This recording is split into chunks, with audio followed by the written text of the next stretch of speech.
I salute the flag of the state of New Mexico and see a symbol of perfect friendships among united cultures. Mrs. Turley, roll call, please, ma'am. Dr. Ashambo, He will be late, Late, but is on his okay. way. Miss Emily Hunt Daly, Here. Walter Hadamio, Here. Mr. Ortiz. He might join in a little bit. Miss Lee. Present, we do indeed have a quorum. Adoption of agenda. Board members, are there any changes to the agenda? And if so, what?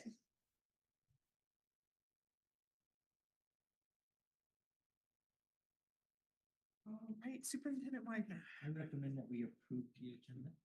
Excellent. Board members, is there a motion to approve the agenda as presented? So moved. All right, I will give it to Miss Emily. And a second. Second.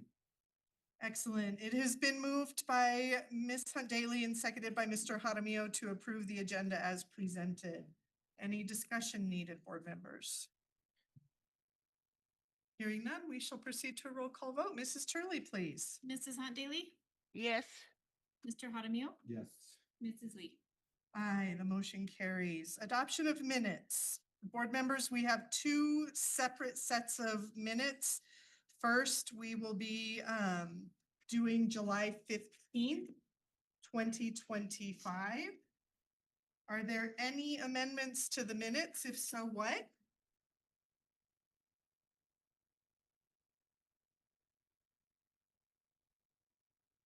Mr. Widener, a recommendation, sir. I recommend that we approve the minutes from July 15th, 2025. Excellent. Board members, is there a motion to approve the July 15th minutes as presented?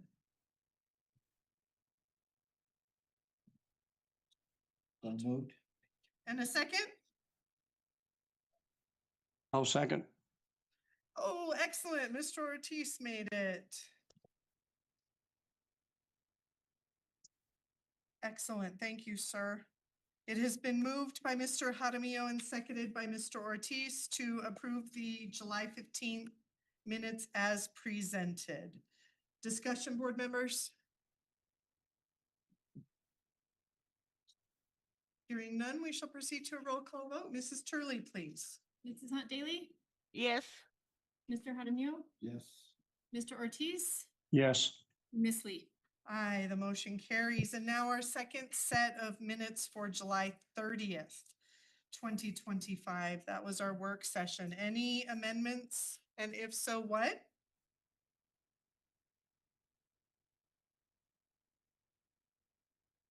Superintendent Widener. I recommend that we approve the minutes from July 30th, 2025. Excellent. Good reading. It was a very good one, very productive. Board members, is there a motion to approve the July 30th minutes as presented? So moved. And a second, please. I'll second. Thank you, sir. It has been moved by Mr. Hadamio and seconded by Mr. Ortiz to approve the July 30th minutes as presented. Any discussion, board members? All right, hearing none, we shall proceed to a roll call vote. Mrs. Turley, please. Miss Hunt Daly, Yes. Mr. Hadamio, Mr. Ortiz, Yes. Miss Lee. Aye, the motion carries. Mrs. Turley, are there any citizens to address the board this evening? No, ma'am. Thank you. Mr. Widener, you're up, sir. So I am very excited that we have our administrative teams here tonight. They're going to be introducing themselves and talk about the sites that they're from. We also have our partners from the Acoma Department of Education here, and Welcome. they want to introduce themselves to the principals, so the principals will know that they have a resource there. So I'll let our friends from Acoma Department of Education start, and then we'll call the principals up school by school.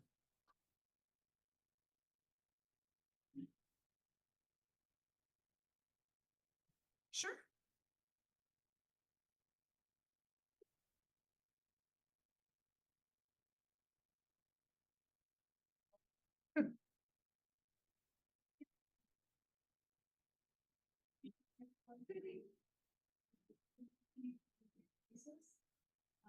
Mr. Harding, good to see you too. I just, like Mr. Weidner stated, we have all new staff with the Department of Education. And when I saw that you were gonna have your principals here, I said, this is a good time for us to meet everyone here.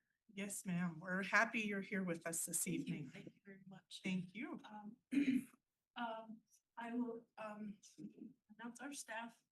And then we're still missing our education director. She's on her way, Marcelino. And I'm the education manager for the department. And then we have all new student success coordinators. These individuals will actually work with the students on truancy, attendance, any kind of issues that come up with the students. We'll also help them with transportation, supplies, and if we miss anything, guys, let me know. But though that's their task, that's what they do. Great. So if we have Miss Tracy Ray. She is from Laguna, the Pueblo Laguna. She was with Acoma Social Services, and then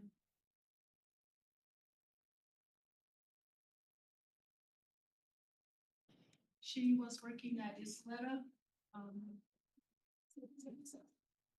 Yeah, she has a bachelor's in social services, and I'm very happy to have her on also. Excellent. We also have in the back, Francis Johnson. He's also a student.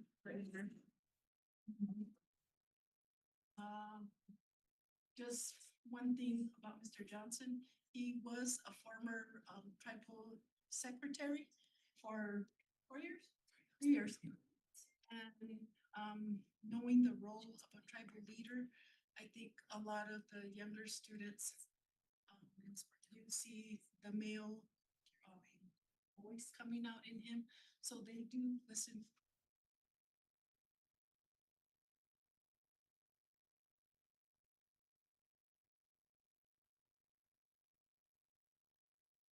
Assistant, Miss Erlinda Poncho. She takes care of the language program for the Pueblo of Acoma. We work with her to do the 520s. We work with her to get the caring classes with our community, our elders, our students. We're establishing ourselves in the schools to teach the classes. And I just mentioned to Dr. Martin that I do have a meeting with Mr. Hawia, Mr. Romero, so that we can Wonderful. start working together as Excellent. far as the language programs. Fabulous. Well, welcome you all. Thank you you very for much. being here tonight. Now, principals, I'll turn it over to Mr. Widener to Wonderful. facilitate. And I've asked our principals to be here tonight. Not everybody could be here because they have some prior commitments. Our principal from Blue Water and San Rafael is Mrs. Danielle Gaines. So she couldn't be here tonight, but that starts us off with Blue Water and San Rafael. At this time, I would like our principal from Cabero to come forward and introduce herself.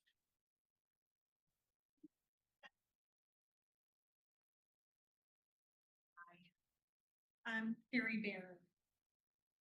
What else do? She, Ms. Barron comes to us from, she's worked in the Gallup School District. She's worked in the Carlsbad School District and has a really good handle on instruction and instructional leadership and Education. special education. And And Cibola, right? Excellent. Welcome. Thank welcome, you. Ms. Barron. I'm glad to be here. Thank you. Dr. Martin, you want to introduce yourself for the early college? Everybody dizzy. I am Dr. Martin. Martin, the new principal for Early College High School. And I'm looking forward to a great year and in increasing our graduation rate and increasing the number of kids that actually join our school. Pretty soon, I hope early college is not big enough to accommodate them all. Perfect. I like that. Dr. Martin is also working with our online programs to help us get some of our kids that are online that have gone to other districts. And so Dr. Martin is gonna get some good principal experience doing that. Mrs. Elkins, Grants High School. Sure. I'm whichever you would prefer. Make everybody dizzy zooming. Good afternoon, Mrs. President, board members, Mr. Superintendent, directors, friends, family back here. My name is Stevie Elkins. I am running into my third year as principal of Grants High School. So I'm not brand new to that, but excited to get the year started and rolling, and nice to meet all of you guys, new faces and old faces back here, but we're excited to get the year started and get rolling. Have a good year. Excellent. Good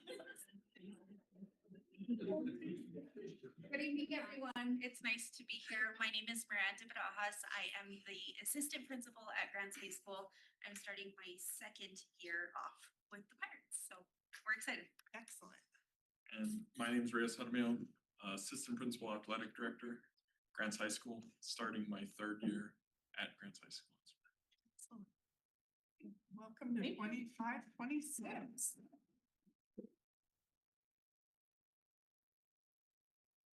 Mrs. Marcus. Oh. You have to introduce your.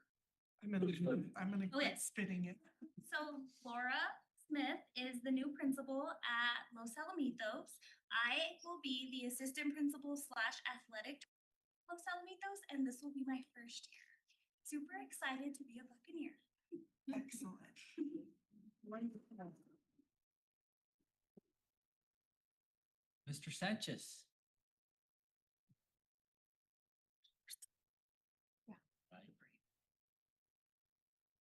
Good evening, board members, board president, members, family.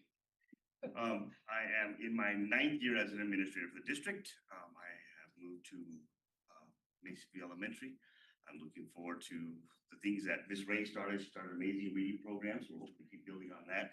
I think she kind of threatened me to do better, build it better. But she'll prompt me, so I want to make sure that we continue that and the great things that she started there. Greg was there, so I have a legacy to follow behind. I walked into Mesa View when I was in 1976 as a kindergartner. Got my first SWAT in the office that I'm standing in now. And so I know the school, the culture very well, and I'm excited for it. Mr. Sanchez has been a Viking a long time. In 1976, and I'll let my colleague introduce herself. I'm Kayla Brownfield. I'm the Dean of Students at Mesa View this year. This is my first year in an administrative role, but I have 12 years of teaching experience and leadership positions in those schools. I was raised in this district. I started kindergarten in 1995 at Mount Taylor. I was not a Viking, so I feel a little bit traitorish. But I'm really excited, and I've been on site now, and I've learned already so much about student discipline and special education, and I'm really excited for my new role. Excellent. Welcome to 25-26. Now I'd like to invite Mr. Gutierrez and the team from Milan to come forward.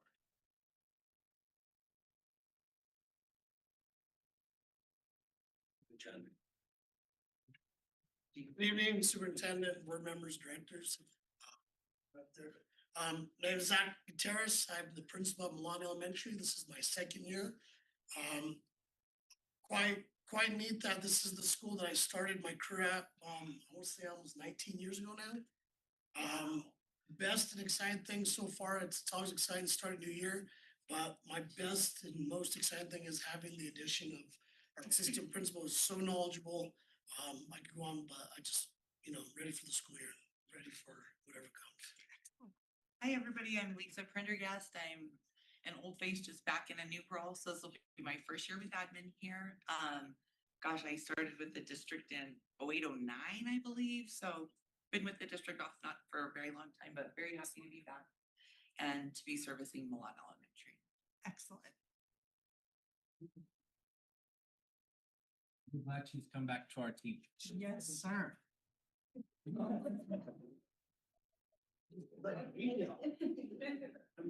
Let me do, I skipped Laguna Acoma. You guys, We can go last. why don't you guys go last? Yes. I will let Mount Taylor go, because I got into the M's. I didn't have them alphabetical. We're trying to guess your ordering system. Elementary, secondary, alphabetical order. It's all a guessing game. That's how it's written here. Good evening. President, members of the board, directors. Hi, everyone. I am Amanda Valdez. I'm principal of Mount Taylor Elementary. This is my third year. Gone by fast. I was just introducing myself as principal recently, so it has gone by fast. But we are adding. So I'm Mindy Thayer. I'll take on the role of Dean of Students this year at Mount Taylor. So I'm doing a few more tasks. This is gonna be my 23rd year in education, so I'm excited to take on some things. Wonderful. Excellent. Thank you, ladies. Now we'll hear from Laguna Acoma. Right. Come on, little one. Good evening, Madam President, board members, superintendent, executive leaders, family, friends, young, old. I'm actually thankful for the opportunity to get to introduce first. I'm going to introduce this lady, then I'll tell you a tidbit of me. But I want to introduce you to my left and right hip for the year. We might end up clashing a little bit, but we're not really gonna like hate each other. It's just that she's amazing. She's amazing. So I'm gonna let her go first. Good evening. My name is Talana Johnson. I am the new assistant principal and athletic director at Laguna Acoma Junior Senior High School. I come to you from the Pueblo Zuni, so I'm excited to be working in another Pueblo school with Native students to help encourage them, empower them to be resilient and, achieving, so successful. So I'm excited to be there. Excellent. She's amazing. Okay, so let me just tell you guys that I am LA. The reason I say that is because I'm half Acoma. I taught there for 1 year under the leadership of Mr. Sanchez.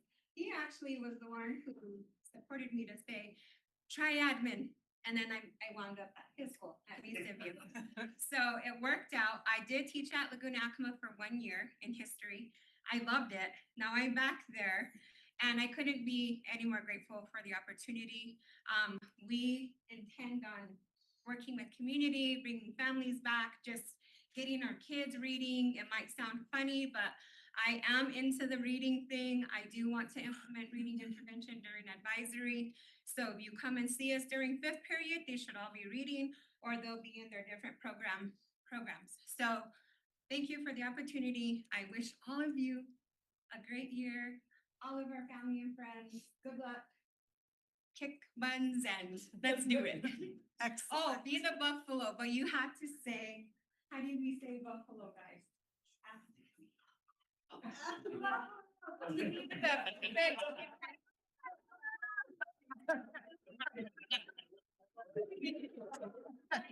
That's great. Miss Ray, I taught in a high school a while back, and we had an SSR program that was really good for our kids because so often our kids don't read for joy.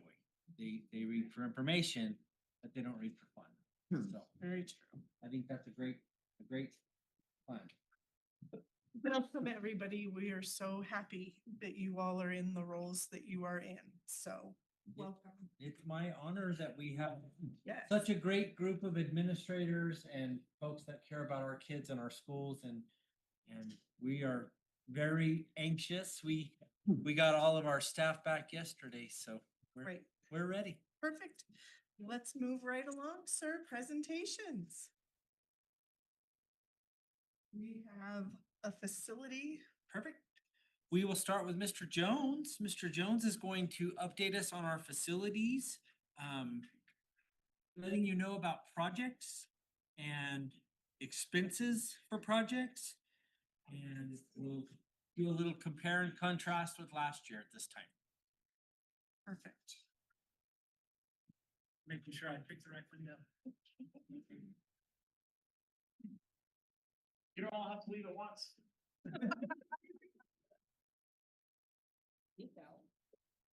That's quick. All right, let's see if this works. And this is strategic plan, all of our strategic plan goals, 1 through 4. Sorry, I'm trying here.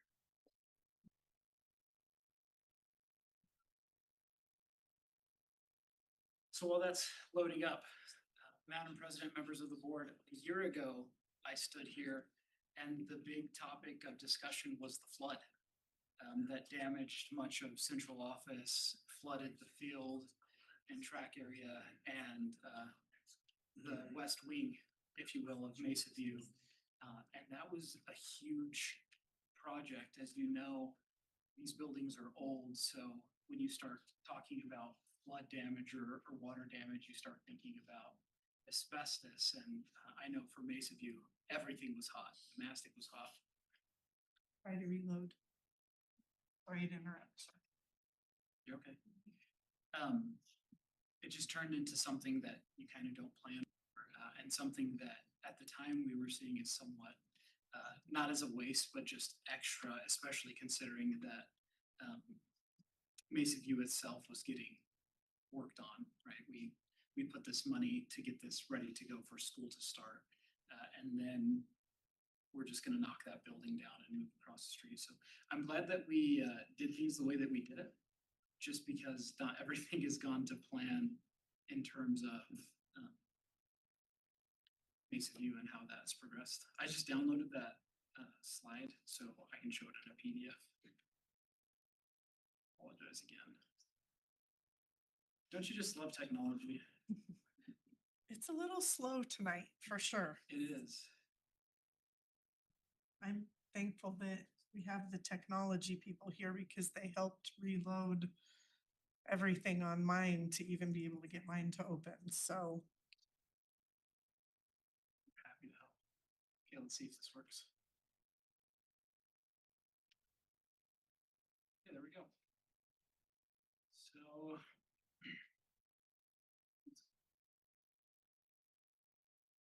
So these are the big ticket items, if you will, for 25-26. Blue Water Elementary School is 99% done. Essentially, the last thing that has to happen is a final roof walk and inspection. With a metal roof like that, you just make sure that all of the penetrations are covered and everything of that nature. One thing that's important to note with Blue Water is that we have a year warranty on that building where anything and everything that goes awry, we get on the phone and our contractor goes and makes sure that that's taken care of. Even to like, if a desk scruffs the paint, they'll come and patch that up. So I know that Mrs. Gaines is taking really good care of that school and making sure that it's taken care of. Verkada is also probably 90-95% complete. I don't want to steal Mr. Hawker's thunder, so I will leave it at that. I know that our principals are excited to have something that they can manage themselves. I know our technology guys are thrilled because our old security Genetech system used significant space within our MDFs and our racks to the point where we could only access surveillance for so long. And even with our door controls and things, it was something that we were constantly having to maintain. Number 3 is Mesa View Elementary School, which we are moving forward with. And I'll provide some more updates in just a second. And then, of course, there's more, which is also really exciting. So this is on Mesa View.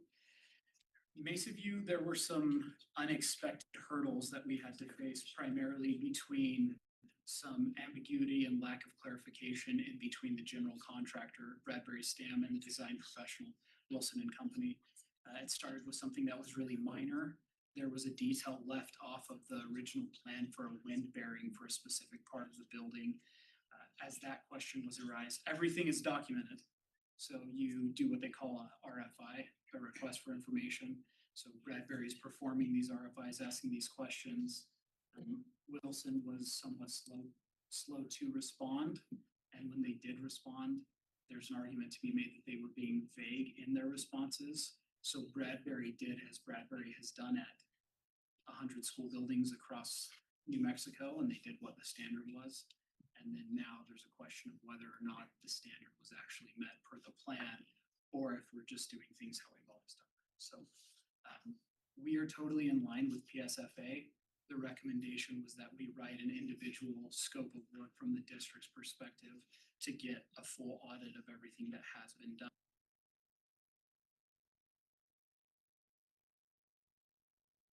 Being built and what is there.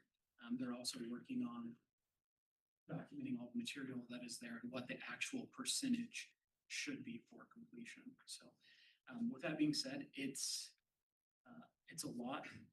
I will say that construction never fully stopped. You have to remember from the flood, that site also flooded totally, and they had to compact a lot of the dirt and redo a bunch of soil testing. So this has been somewhat of a challenging project. I think that all four parties are aligned at the current state. It's one of those things where time will tell and our fingers are crossed. It's the district's opinion that we keep moving and keep doing as much as they can. Bradbury is essentially asking for another 7 months.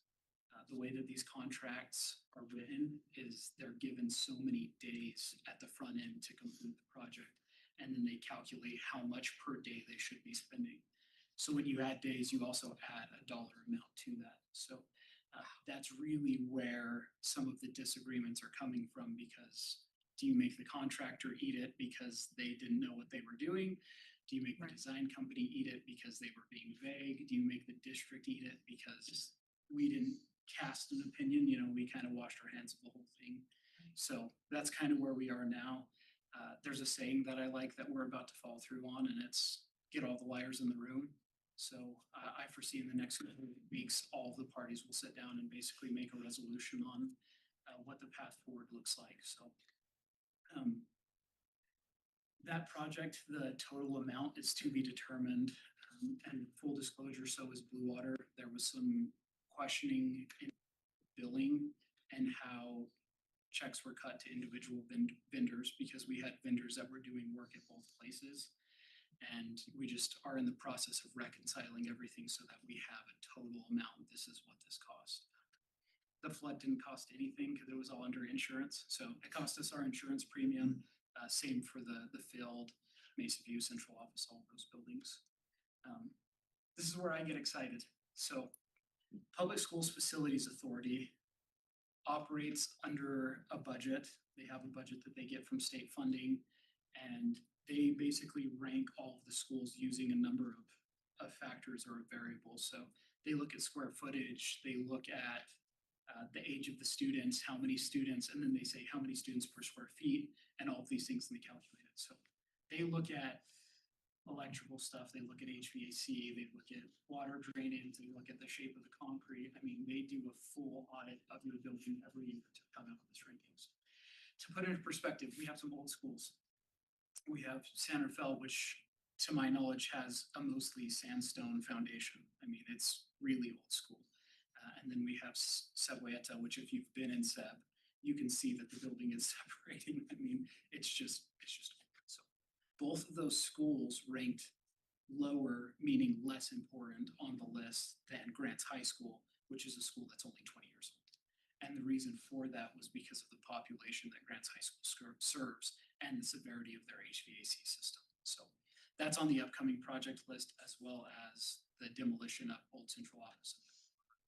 So this is the current list. This is the list that came out July 1st. The schools that aren't on here because you look at this and you're like, where the heck is Blue Water and, you know, where is Mesa View? Those are in the queue list, so they're not up for anything because they're being built. So Mount Taylor's number 36, Santa Fe is 66, and Seb is 74.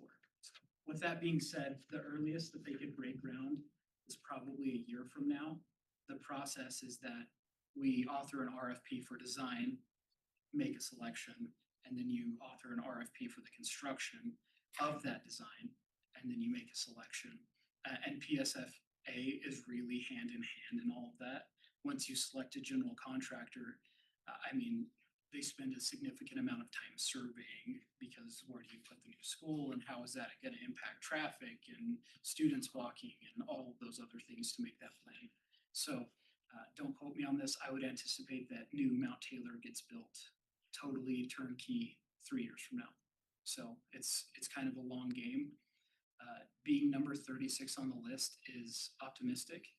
Typically, they fund the top 50 to 100 depending on the needs. So if there's a lot of high schools that are 6A high schools that service 2,000 students, those are significantly more costly than Santa Fe Elementary that services 40. So it just kind of depends on how that lays. To my knowledge and who I've asked, being in the top 50 is pretty much a green light. So that's where we are in terms of all the projects. I wanted to touch really quickly on the facilities. Huge shout out to our maintenance guys that are working long hours.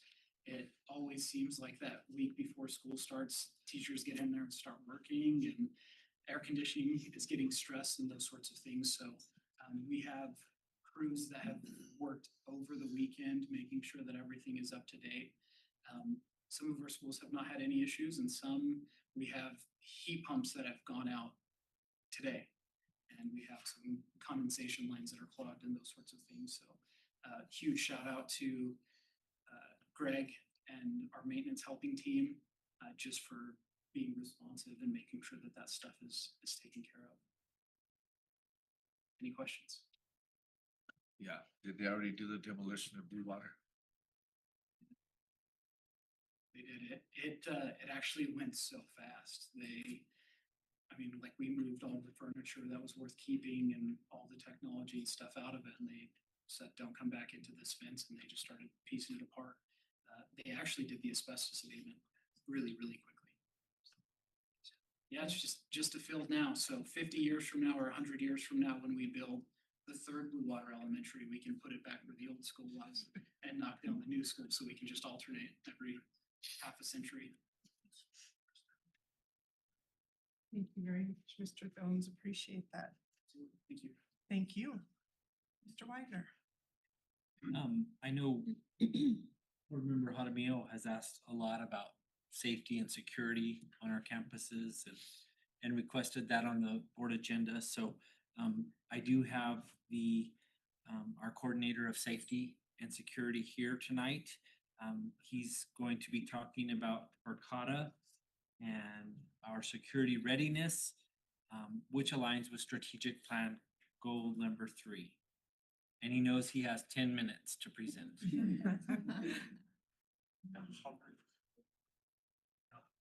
Good evening, Mr. Jones. Thank you for not stealing my thunder, but I'm a buffalo. I bring the thunder, so say that. Sergeant. Good evening, Mr. Superintendent, board members, Mr. Jaramillo, President Lee, Dr. Archambault, Ms. Daly, and Mr. Ortiz. It's a privilege to be here with all these young faces and present this to you tonight. I was asked to give an update on our school safety and security readiness. And so a couple of updates real quick. Number one, just want to start off with that we are up for renewal of our school site safety plans this year. So the superintendent has put together a team of individuals to renew those. Principals will be receiving information on uploading those new safety plans and the additions to those. And so we will be working diligently on those safety plans. Our due date is December 1st to have those uploaded and turned in. And so we are anticipating having that done as quickly as possible. And so that is the one major thing, because policies and procedures are being revisited and looked at. and decisions are being made to change some of those. And so it's a good thing for us to be going over that. The second thing is that we are rolling out the ALIS training this year. That is something that we had done previously, and so it's something that the superintendent we met with, and we're going to get back to that. It will start off with the online training that every staff member will receive. They will complete that online training, and then members of Palms and Associates have already agreed to make time to come down and do in-person training for us, so that we actually get actual hands-on training and not just something off of a online piece. And so that's really kind of the second thing that, you know, we're looking at is those safety plans, policies and procedures, and then having some sort of plan in place on what to do in case of emergencies and all those things. And so we are definitely looking forward to that. 3 months ago, roughly, I stood before you and I asked the board for $1.9 million for a camera system that would give us cameras, access control, visitor management, and vape detection. At that point in time, we were hopeful that we would have Grants High School, Laguna Acoma, and Los Alamitos, which are our 3 biggest schools, online with the access control and the cameras and everything up and running by the time school started. I'm excited to stand here tonight and announce to you that the Verkada system stands at 98.72% complete tonight. Excellent. Out of 706 devices, 697 are online and working. The thing that I love most about it is the collaboration that we've had as a district. I appreciate Mr. Jones, Isaac Tafoya, and his group at IT, who are currently diligently working on the iPads for the visitor management. They just got the Apple ID access for those so that we can get those to our secretaries so that they will have the visitor management, which is the check-in, check-out process, and they will have access to the doors, the intercoms, and the to let people in and out of the building. Principals have embraced this with great enthusiasm. Ms. Valdez called me earlier today and she said, you know what, these cameras aren't looking in the area I need them to. We need to adjust these. We need to adjust these. That's owning safety. And that is what we need, is we need people who take their sites and they own that site. And what you did 3 months ago was you gave them a tool so that they can help own that site, from access to visitor management to the camera systems. And so I really appreciate that. But the phenomenal thing to me is that they started this on May 27th. This is August 5th. In 71 days, we got our district, aside from Mesa View, which is being built, we got our district covered with cameras and access control. My plan was to be able to show you on these smart boards kind of what our system is and give you a rundown, but to protect the integrity of our system and to protect our staff and our students' rights and privileges, I simply included some screenshots. So what this screenshot is this is the front intercom doors at all of our schools right here. So from Blue Water to Central Office, Cabero, Grants High School, this is what our administrative assistants will see on their tablets and be able to look at to let people in or, you know, to deny them access, whatever it is they need to do. The next slide, it should be just some shots of our schools. If you haven't been out to Blue Water is a beautiful campus. You look at it on cameras and it's amazing to see. Beautiful field out there. I just want to say, if you go out there the first time, you have to ride the zip line. It's kind of a thing. If you go to Blue Water, you have to ride the zip line. It's just something you have to do. But this is interior views of our schools. So I just wanted to include something so we can see that everything that we asked for is there. If any board members want a better look at it, I have all of our school sites pulled up on this laptop. I would be more than happy to walk you through that. Our next slide, I believe, is going to show some of our vape detection information. If you look at that, this is actual information. That number 24, those are alerts that we've already received from the vape detectors, and it shows that is working, that it is starting to pick those up. And so some of our staff members have already begun investigations on some of those things. If you look at the next slide, That is going to be some more information, I believe, on our vape index. It even tells you the temperature in a bathroom when you look at it. And so there's a wealth of information that's there for our principals to use, for our security to be able to utilize. The next slide, I believe, is going to be our visitor management system. No, that's more vape information. Vapes are popular. A lot of information on that. So as you can see, it's already detecting usage. The next slide is going to be our visitor management. That's what it will look like when people come in, whether they're there as a visitor, an interview. There's a QR code that they can scan, get that information. And then our administrative assistants will receive something like this slide where they'll see that somebody is here to check out a student. They're here to, have an interview or meet with a counselor or whatever it is. And so it's really going to streamline our system across the board for check-in and check-out. So I am enthusiastic about this. I really appreciate the work that's been done and that's been put into this. And last of all, I think there's one more slide. We can create some sweet badges that look extremely professional for our new district and utilize that. And so there's really unlimited potential in all of this. And so we are excited to explore that. Very quickly, before I do one other thing, is there any questions that anybody has about any of this? Board Probably members. the only question would be, Lane, where are we with the perimeter security? I know we need to finish some fencing here at the high school, and I'm not sure about Blue Water. Blue Water does have fencing. When they completed the construction of that new building, it was completely fenced with chain link fencing. I know that Los Alamitos is completely secured.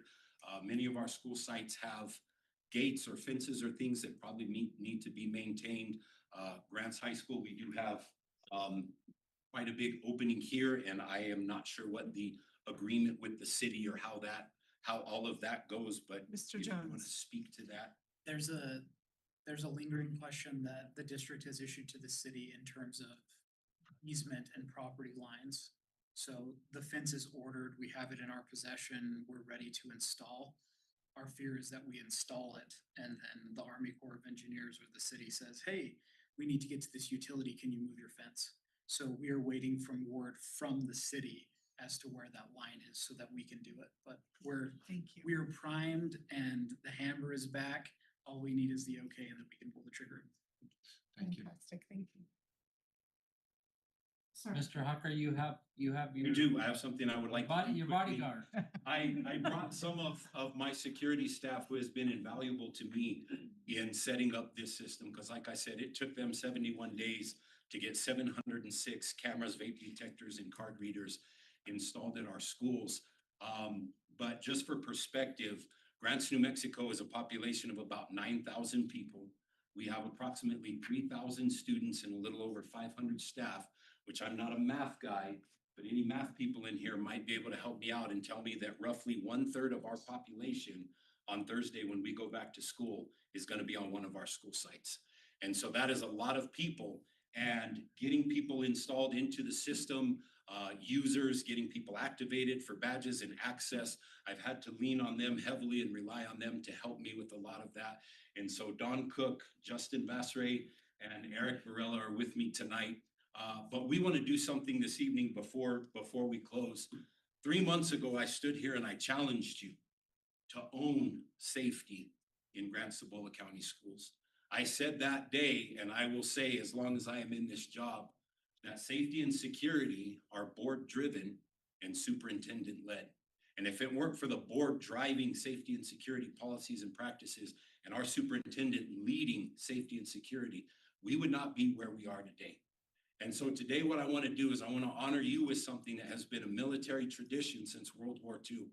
There is a story about Colonel Taylor, who was with the 1st Infantry Division in the United States Army, and they were tasked with taking the city of Aachen, Germany.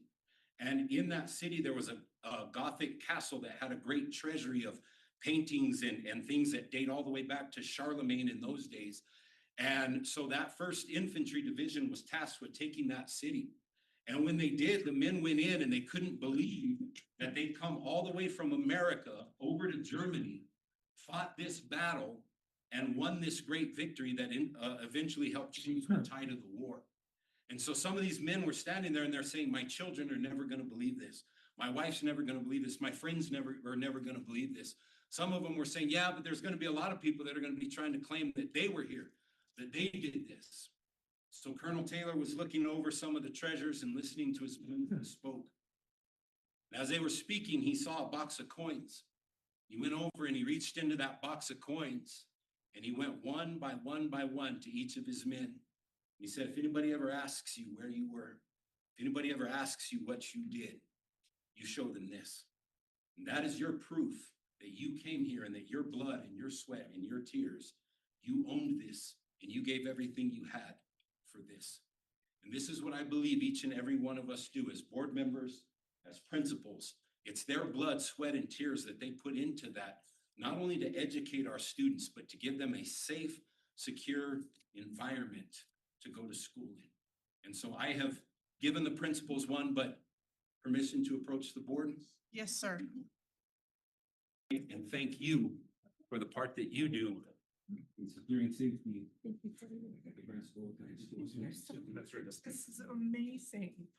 Thank you all. Oh, goodness. Is that 10 minutes? That's all I want. That was 10 minutes. Thank you so much, Thank you. Mr. Hawker. Appreciate that, sir. 13 minutes, I'm sorry for that. That's okay. It was well worth it, sir. Excellent. Mr. Widener, next item, sir. Yes, sir. Sir. Thank you, staff.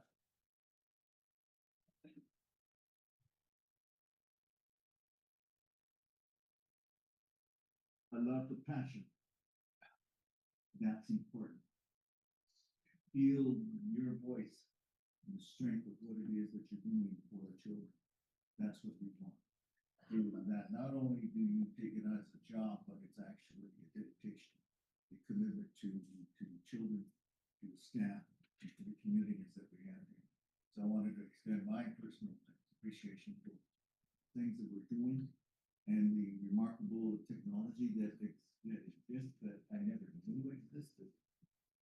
That hopefully will prevent things and protect our children in the years to come. So I wanted to thank you personally. Thank you, sir. Thank you. Very well said, sir. Thank you.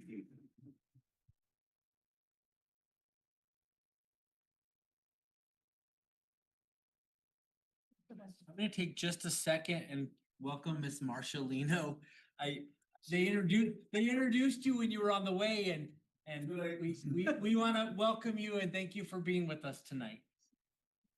Come on.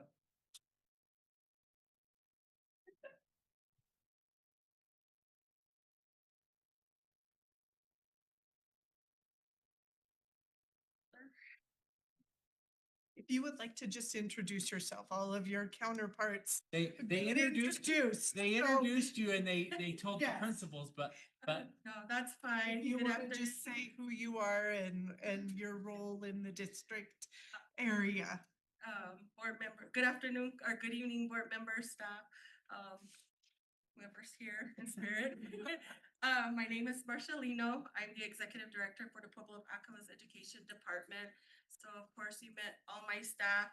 We have a brand new whole staff, but these are the individuals that will be interacting with your staff along with the students that are enrolled within, Grand Cibola County schools. From time to time, you'll see me just to make sure and ensure,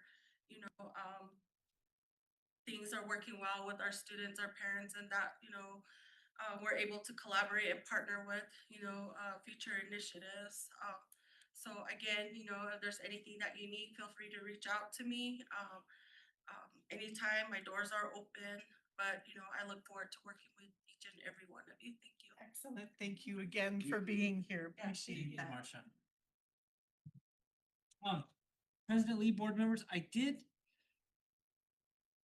historically, we have certain reports that we do every certain times of the year.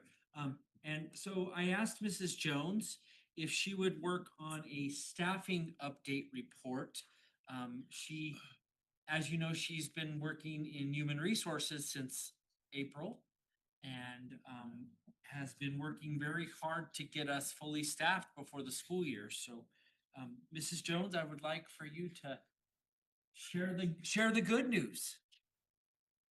Good evening, Madam President, board members, Mr. Superintendent. The staffing update for August 2025. If you will look at, I've listed it staffing needs by site. So we have some sites that do not have needs. We'll look at the elementary first. Cibola is fully staffed with all 3 teachers.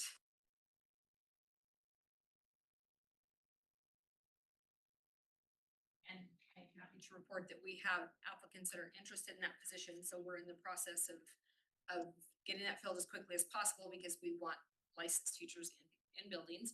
San Rafael Elementary is starting the year with the kindergarten first grade long-term sub. So we do have a need there. Blue Water Elementary needs an instructional assistant for a one-on-one student. Mesa View needs custodian, some EAs, I think actually 3 because we do have some, I'll get to that in a minute, but, and then they need a 4th grade teacher. However, the person filling that, the long-term sub filling that is working toward their degree in education and they are very close. And so we're supporting that person in that role. Mr. Sanchez has asked that we allow that individual to stick there because that is their passion and they do very well in that position. And that's what they want to do is to be a teacher. So we're supporting them in that role. Mount Taylor needs a custodian and a music teacher. Milan Elementary needs a 5th grade teacher, a 1st grade EA, and a music teacher. And then our secondary needs, Early College High School has no needs. All 3 of their teachers are in place as well. Grants High School has an EA that they need. So their teaching positions are fully staffed.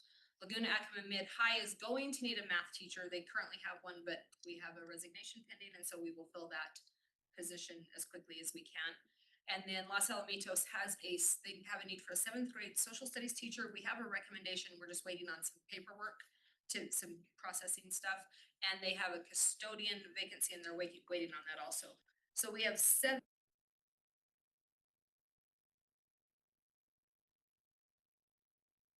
So I'm happy to report that when we started the year last year, we actually needed 30 long-term subs in classrooms. We are down in about 62% this year. So we've gone from 30 classroom teaching positions that needed filled to 7. And we have applicants.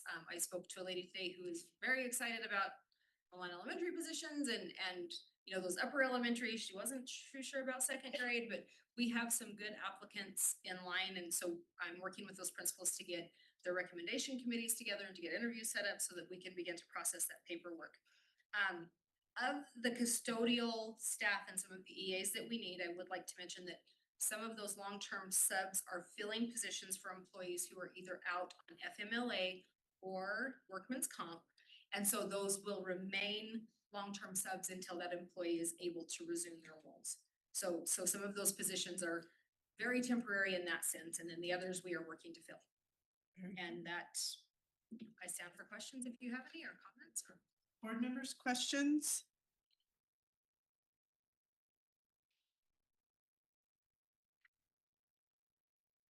Excellent. Thank you very much, Mrs. Jones. Appreciate that update.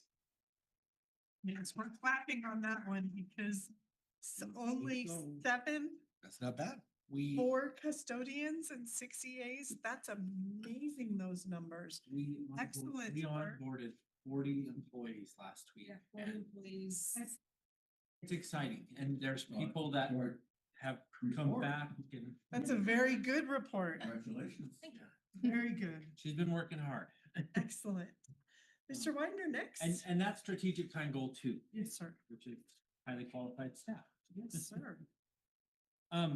At this time, Mrs. Griego is going to talk. She's going to present the Idea B application.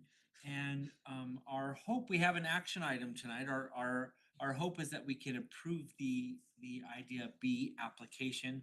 And this is strategic plan goal one, which is academic excellence for our students. Excellent. Thank you, Madam President, board members, Mr. Widener.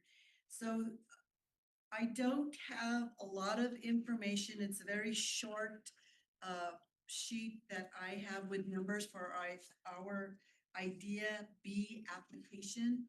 This year, we submitted our federal report in using the unified application. The unified application was very new to districts this year, and so it kind of condensed everything. Personally, I didn't like the platform, but I'm sure because it was brand new, it'll get better. I was used to the application format that we used in the past where it had more details, more numbers. So, but in short, we are a little bit late in submitting this due to the unified application and accessing information. Usually I can print after I have everything and I present this in July to get signatures and approval. But I had not been getting feedback from NMPED for information to present to you. It's kind of hard to ask for your approval and I don't have anything to show you or submit for approval. So with the support of Dr. Martin, I have a few numbers for you. And a lot of this is what we are requesting from for federal support. Most of it goes to salaries. So there is little wiggle room for anything but salaries. And we are very fortunate that we do have all of our special education positions at all of our school sites. They are filled.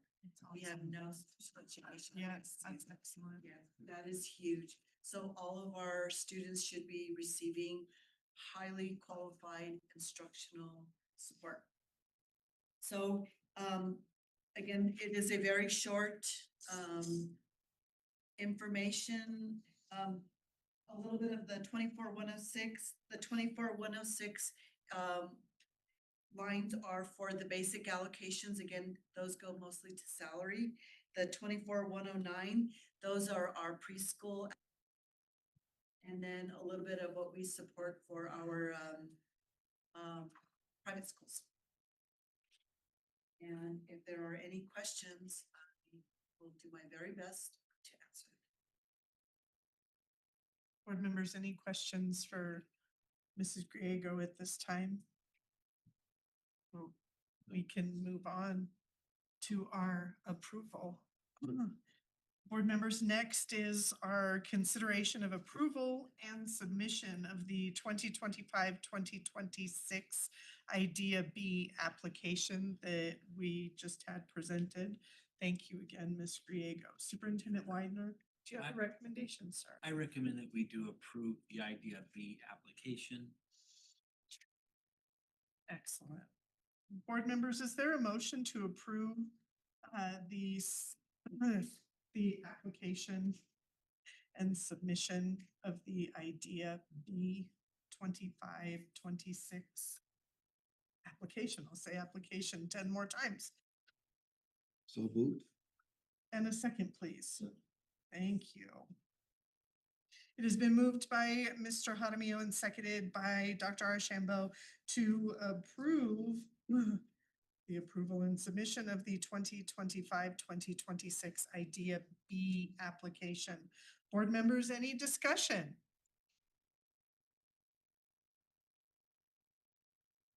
All right, hearing none, we shall proceed to a roll call vote. Mrs. Turley, please. Shambo? Ms. Daly?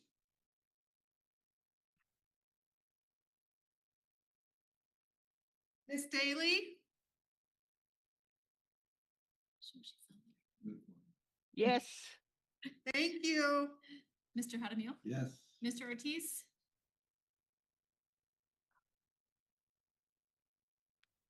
Is he still on there? He's on. See his face. Mr. Ortiz? Yes. Mrs. Lee? Aye, the motion carries. Excellent. Thank you, Mrs. Griego. I should have moved the camera. My apologies. Next, sir. She's back for more fun. We have Miss Gallegos Ortiz here tonight. She has some first read policies for us. And then she has some second read policies for us that will require action. And she's spent all afternoon working on procedures to go with our policies and discipline handbooks. And so it's my pleasure to call Amanda Gallegos Ortiz back to the podium. And these policies affect our entirety as a district and target many of our strategic plan goals. Good evening, Madam President, members of the board. Tonight I will be presenting Policy Service Advisory 270 to 272 from July of 2025, and this will be the first read on these policy recommendations.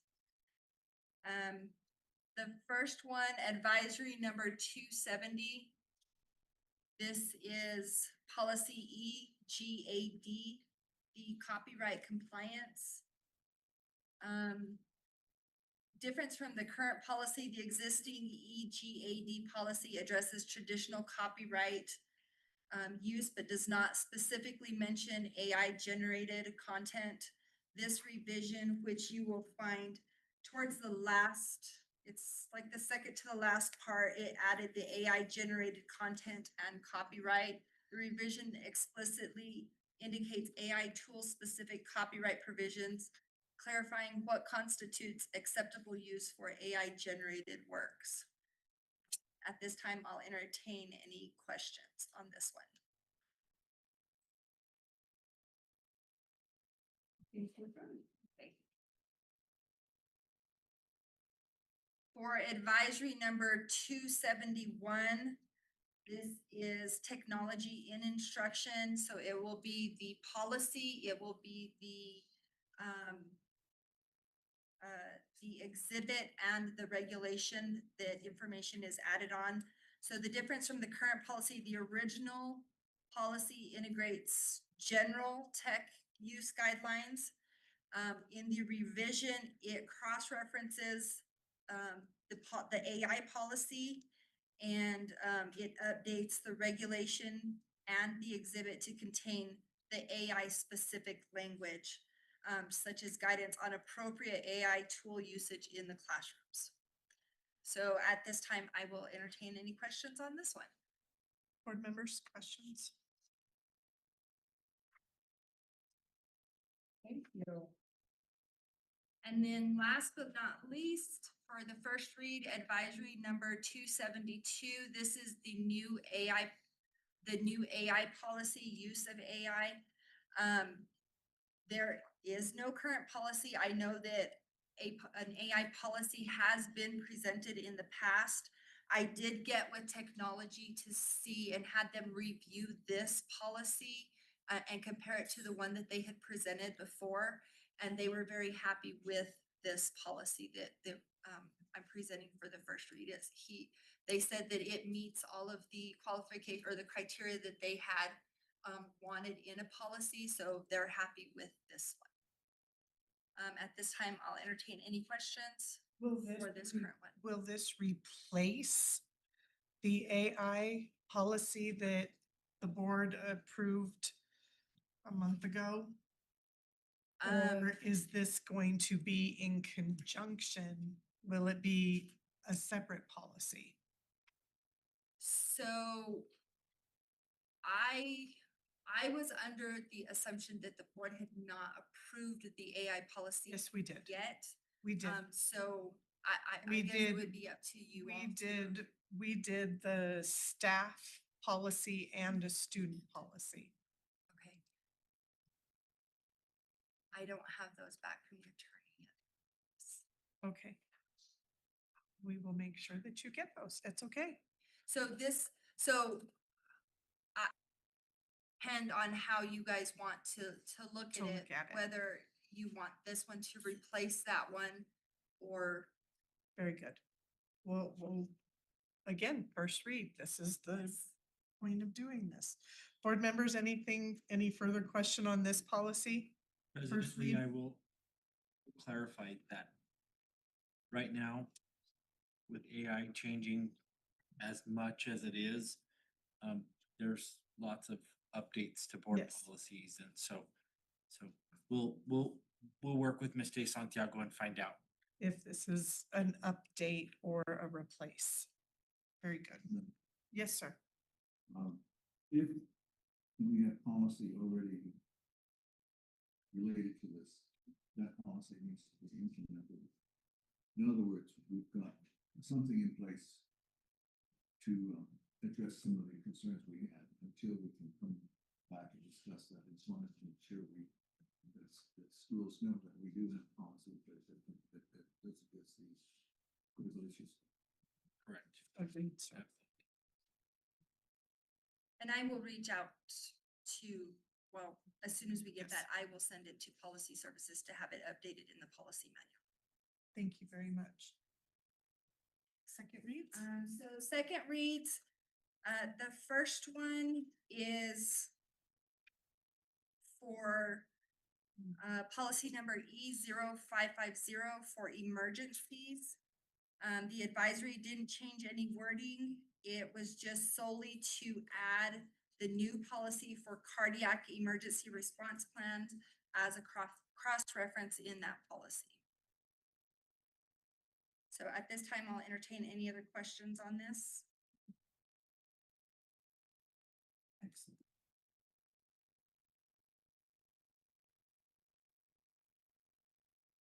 Approval of policy E-0550 EBC emergency.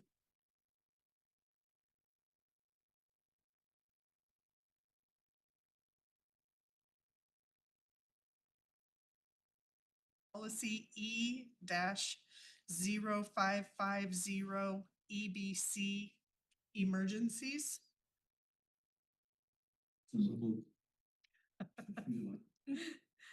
I'll give it to Guy this time. Excellent, thank you. It has been moved by Dr. Archambault and seconded by Mr. Jaramillo to approve policy E-0550 EBC emergencies. Any discussion, board members? Oh, did I not say second? Did I not say second? Walter was. It has been moved by Dr. Archambault and seconded by Mr. Jaramillo. Did I not say it? I did say it? Okay. You did. Apologies. Discussion. Hearing none, we shall proceed to a roll call vote. Mrs. Turley. Dr. Ashambo? Miss Emily Hunt Daly? Miss Daly? Yes. Mr. Jaramillo? Yes. Mr. Ortiz? Yes. Mrs. Lee? Aye, the motion carries. Next, ma'am.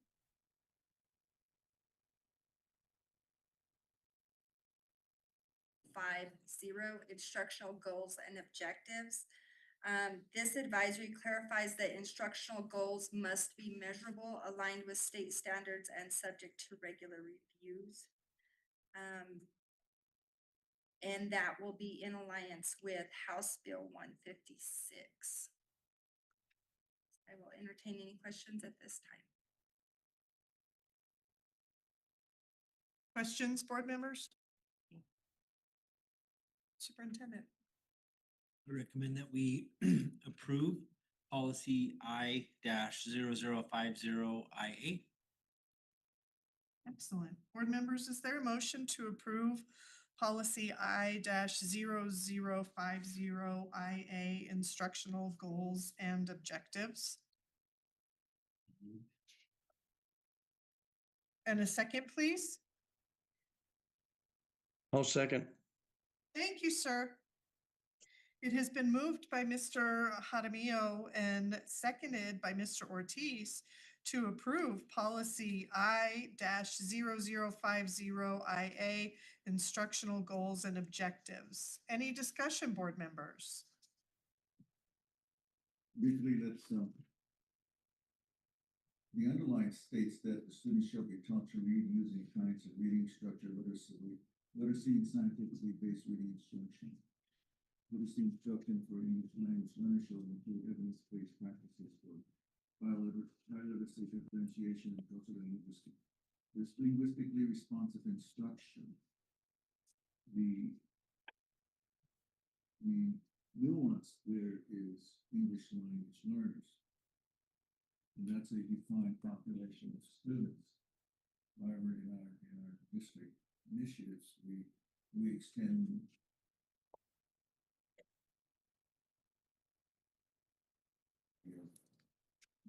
bounty to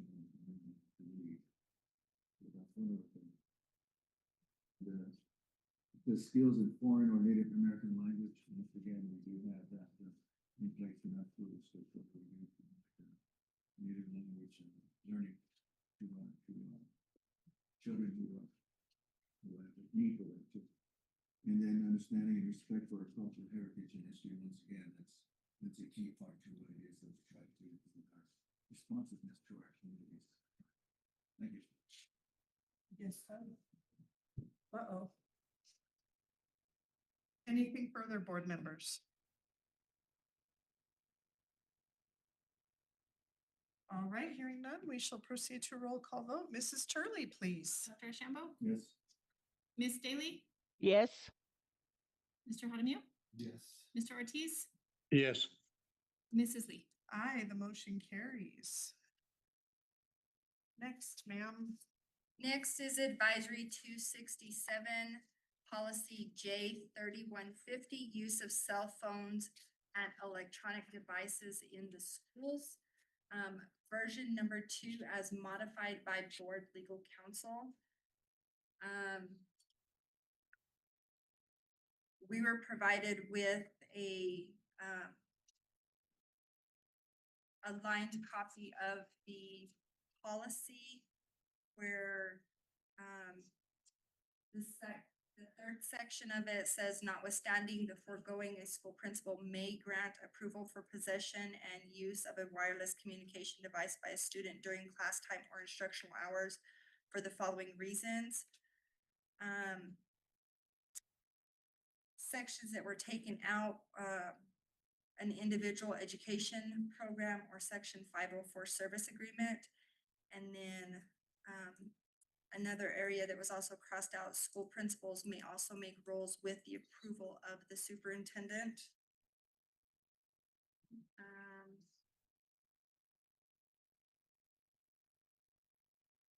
And then there was a note in there for rules for NMSA section 2254.3 subsections A and C states that local school boards shall establish school discipline policies and shall file them with the department. The local school board shall involve parents, school personnel, and students in the development of these policies, and public hearings shall be held during the formulation of these policies in the high school attendance areas within each school district or on a district-wide basis for those school districts that have no high school. It also adds that an individual school within the school district may establish a school discipline policy provided that parents, school personnel, and students are involved in its development, and a public hearing is held in the school prior to its adoption.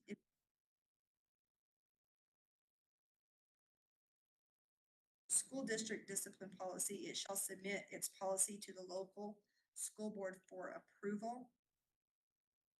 And then on the second page, also highlighted is the disciplinary action that may result in confiscation of the wireless communication device. Board members, questions? I think the only clarification that I didn't see is what we had said last time about high school versus elementary. And so where would that fall in right here, ma'am?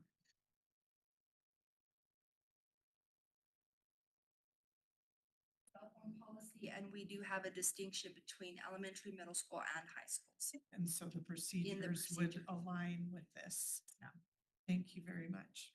Board members, any other questions on this?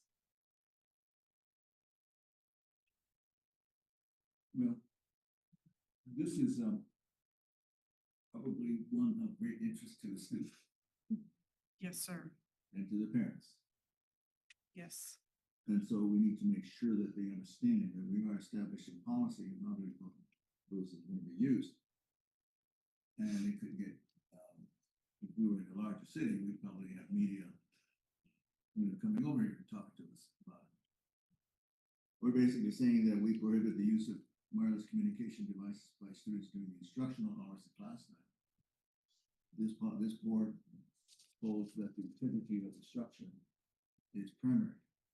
That we must pay attention, kids must pay attention to what is going on in the classroom and refrain from making use of that. And I've seen in the classrooms, they've made a great effort to do that in the past. We are clarifying some of those in usages so that there are some legitimate needs for them in the school.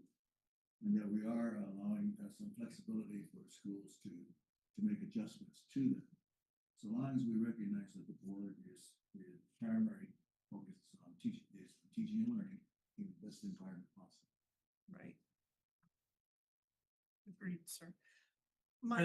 Presently, I would like to clarify just a little bit before. Can I ask you one question on this though? Well, I'm gonna direct it to Amanda because I think it's falling in line. The only thing that I see in this that I don't believe was accurate, if you look at this, sir, was I thought we wanted the schools to be able to align this arrow right here with superintendent, because that was the differentiation between the blue arrow. I thought that we had said that the high schools were going to work with you for the site specific, whereas the elementaries were all saying no. So It will all be outlined in the procedure. So, Okay. so the policy says that it will be administration and I. And then No, the policy right there took out the language of allowing the sites. That's the red line with the arrow. So that's why I'm asking for the clarification from what board legal gave us. I think that sentence has to remain in, not be removed. Maybe see that. You should have it in, it's this in a little, yes, it's in. You can see where it It's further. It has an arrow on it. Keep going further back.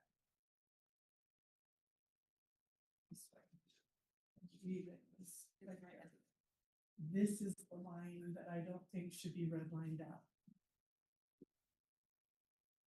Madam President, I do agree with you. I do believe that we do need to keep that in there. I also do believe that we need to keep the part in there that says an individual education for the IEP and the 504. The law does allow for us to be able to use the cell phones if needed for an IEP or 504, especially that for was- those students that have type 1 diabetes. A lot of Because times we they- discussed that in conjunction with the SPED requirements, because there are some nonverbal students and they would need to use that. So I wanted to point that out as well. Thank you for getting to it first. So board members, as I read it originally, we kept both of those in. So these two red lines that we have, we would not be taking those out, is how I read it from how we had our discussion during the work session.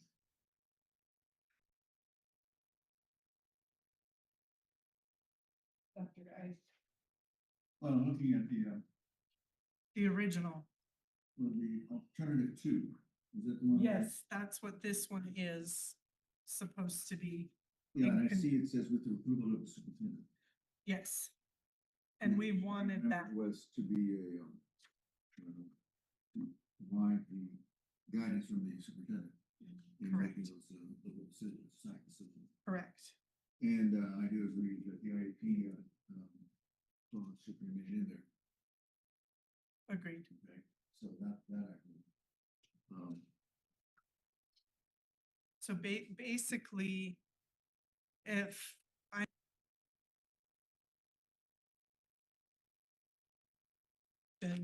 is what would need for legal reference to be added in at the end. But other than that, we liked in our discussion what the original draft was. I just am wanting to verify what we had discussed in the work session, that we are trying to make sure that we're keeping the secondary schools and then the elementary schools, but the procedures that are gonna be outlined will clarify that within the district. Okay, any more questions on this one, sir? Are we inserting and then in approving a revision to the second read at this time? And if so, then we are approving a second read with, or what we just commented on. Correct. So then are you clear? Yes, it is the second alternative. So alternative 2 is the advisory that you all are saying is the one that we would like in place. Yes. As it was originally presented with the attachment of The citation. the citation, yes. All right, I will clarify that in my ask. All right, board members.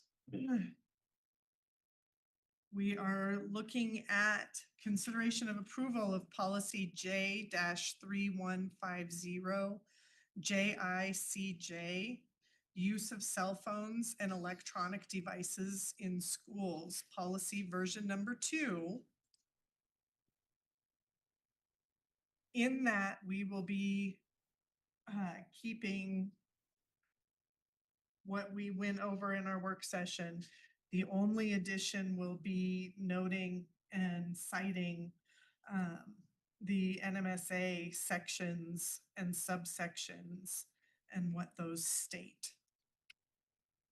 Mr. Widener, Superintendent Widener, a recommendation, sir. Let me clarify. And I guess I Please. should No, have done this that a is moment perfect. ago, but No, this is perfect.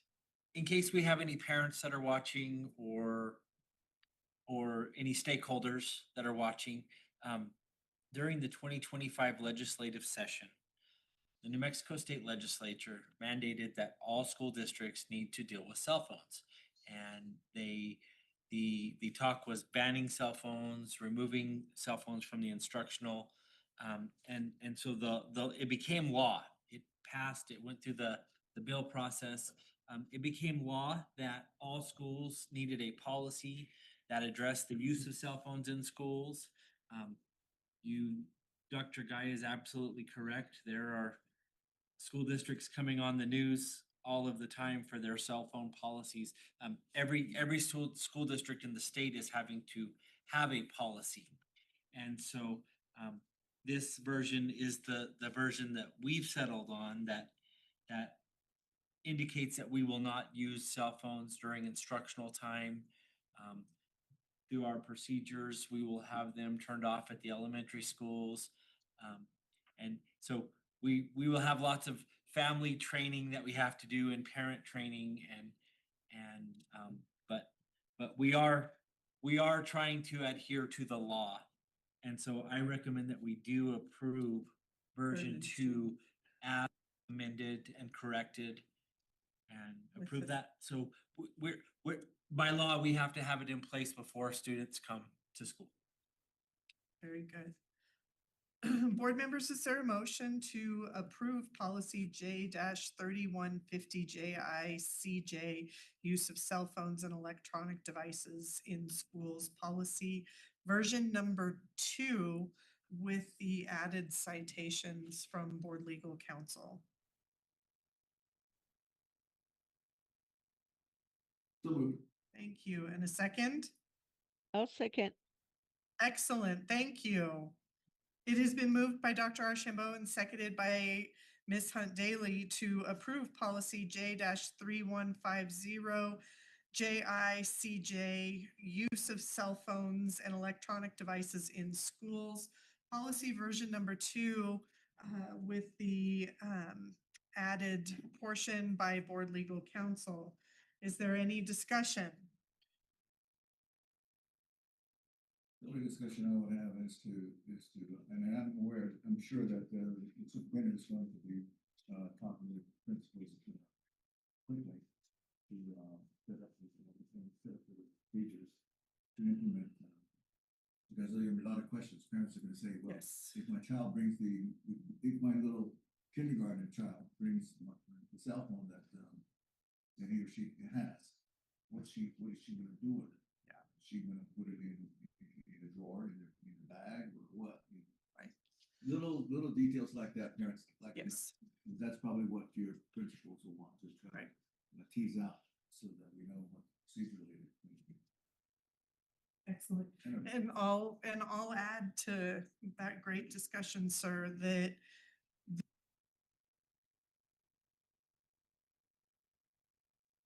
worked with the administrators, and this is the policy that they preferred as what they felt was best for the district. Anything else, board members? All right, hearing none, we shall proceed to a roll call vote. Mrs. Turley, please. Dr. Shambo? Yes. Ms. Hunt Daly? Yes. Mr. Hadamio? Yes. Mr. Ortiz? Yes. Mrs. Lee? Aye, the motion carries. Next, please. Next, we have advisory 268, policy J5440, cardiac emergency response plan. This is a new policy that was provided to comply with House Bill 54.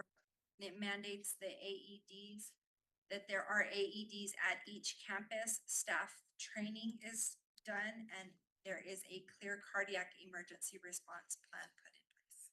Excellent. Questions, board members?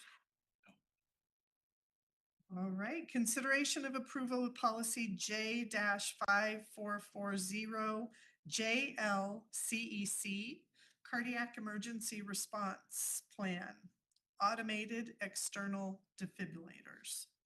Superintendent Widener, sir. I recommend that we approve this policy. Excellent.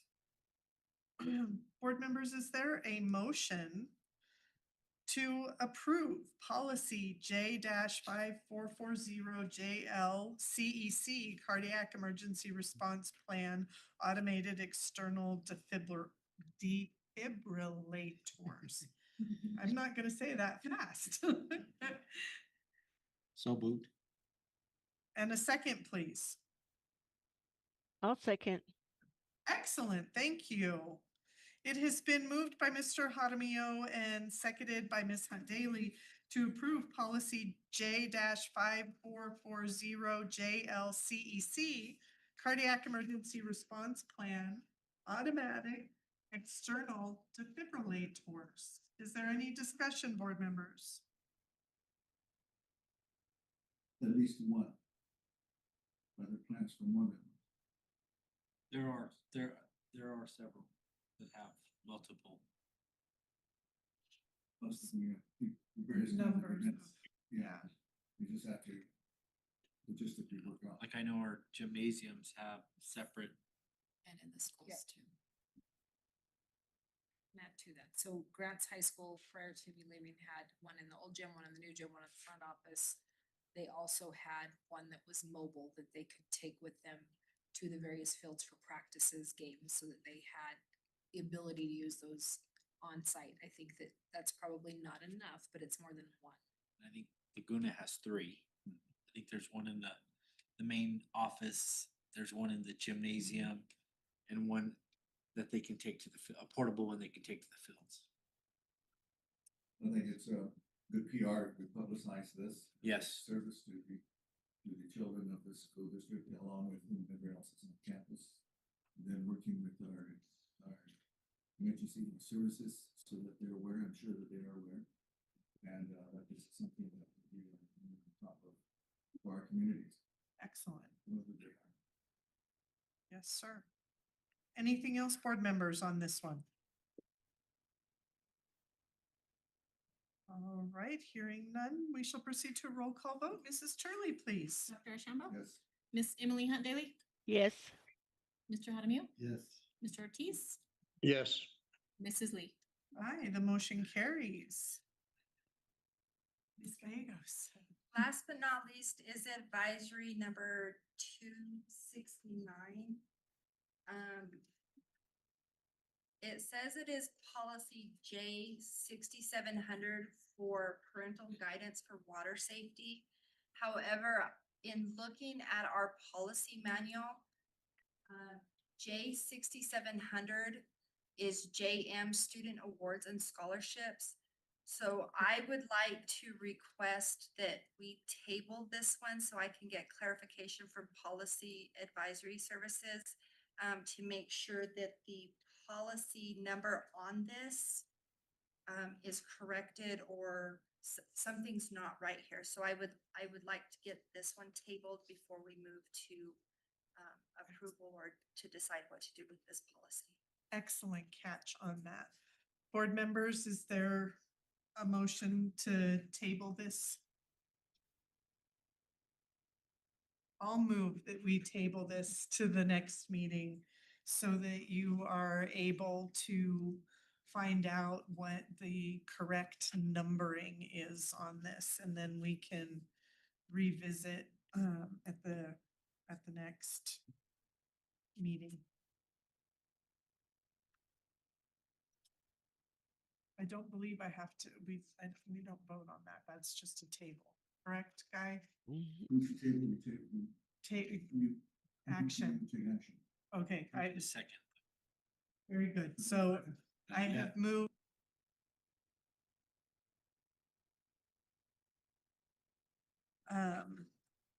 Consideration of approval of A 6700 JLIH parental guidance for water safety due to the fact that we are unaware if that is actually the correct policy number.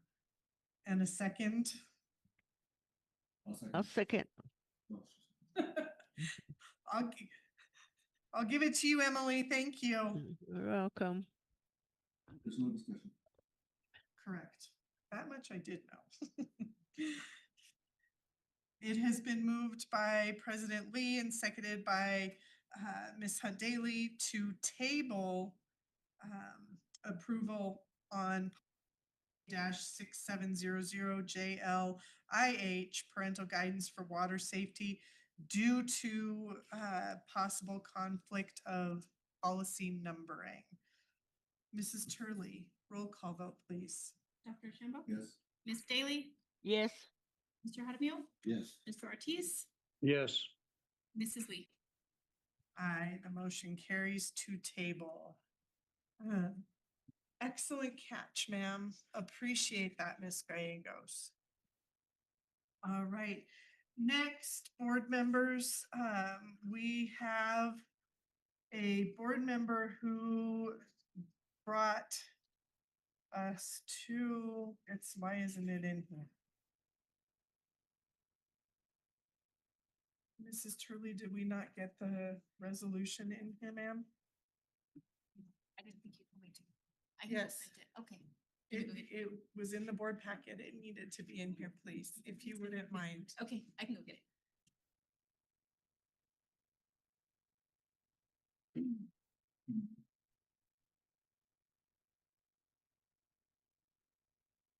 Yes, there's food in there if you want to go grab it. Take a brief recess. Board members, we're gonna give us just a moment to get this item printed.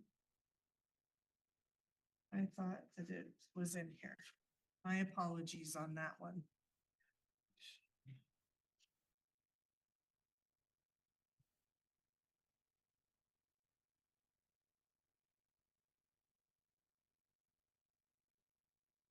You presented something.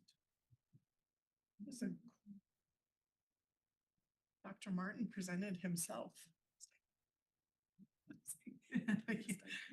He said, everybody presented, and I said, Dr. Martin presented himself. Presented his school.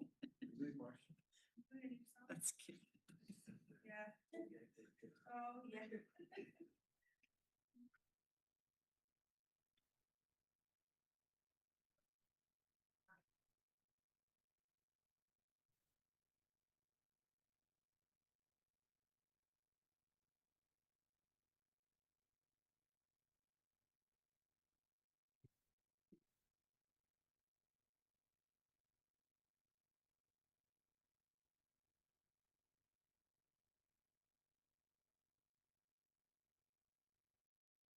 Thank you, ma'am. No, it's all right. There it is. Okay, thank you, ma'am.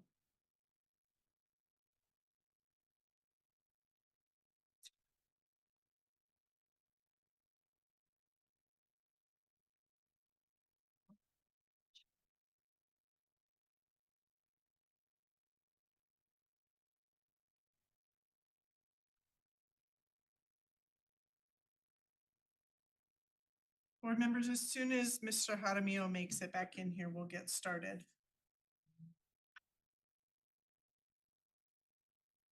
Was there no food, sir? Didn't want it. Got it.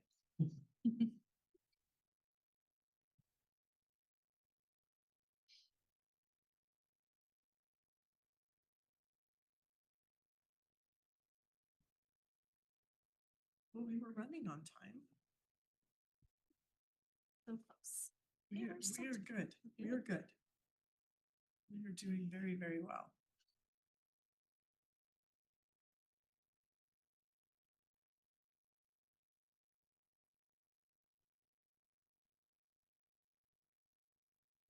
Walking down the hall. There he is. Long walk to that. It is a long walk down the hall. All right, pardon the delay, board members and audience. Right now, we have a first read of a board resolution regarding adoption of student academic performance goals for the 2025-2026 school year. I will preface this by saying that for those that watched the work session, there was a portion when we were discussing the superintendent evaluation instrument that we talked about goals for the district and everything. And then we also had some discussion about data and whatnot. And so board member Archambault proposed this resolution for adoption. So Dr. Archambault, if you would like to give our listeners reference as to what you are proposing, sir. This is, we first want to talk, we give ourselves an opportunity as a board to set some goals, and that's important. When we first developed our, give you a historical overview on it, when we first developed our strategic plan, we had specific measurable goals where we had stated there were X% of growth that we were desiring for the next 3 years. And we did that from ELA, math, I think we might have done it for science. We also did it for graduation rate. And this doesn't speak to graduation rate, but it can be included into what it is that we want to do. So that meant that our board had already understood that it is important for us to have outcomes specified in the strategic plan. And we stated some specific percentage growth. And it'd be like 20, it's like say 20% or whatever it is, 10%. I can't remember exactly what it was. Whatever it was, we had it in there. So it was something that we had we knew in all other school districts specific plan that we can look at? Other school districts, Numbers. have those kinds of goals where they specify X% of growth that's going to occur. And those actually surface within within schools, dash plans, they will say. And most of the dash plans that we see, which are school improvement plans, they say a specific number percent in there. And so when I first began to look at this, I thought that it was reasonable for us to do the same thing, is to say that there are going to be a percentage goal. And it's an aspiration. It should be optimistic. It should be achievable, but it shouldn't be so low that it's easy for us to attain.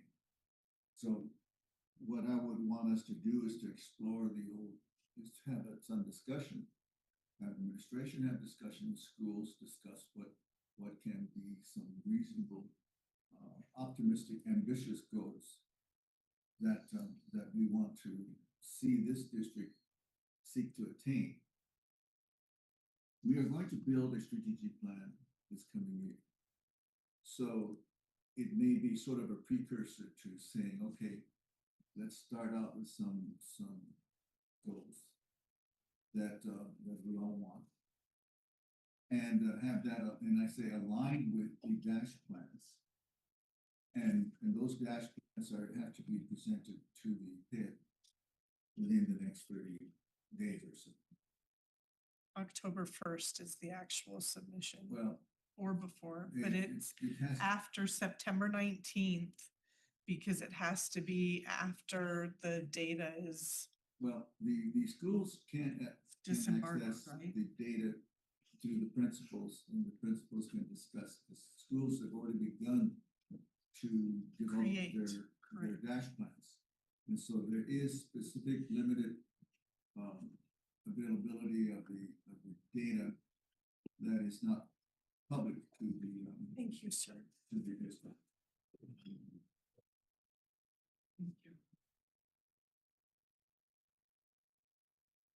You're referencing,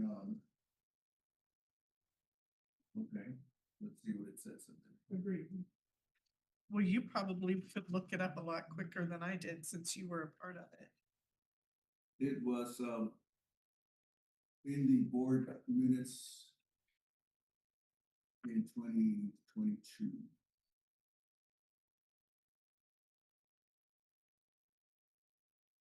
But I didn't open my laptop. So what we have here is sort of a template of a resolution. Sort of like a starter, give us an idea of what to do.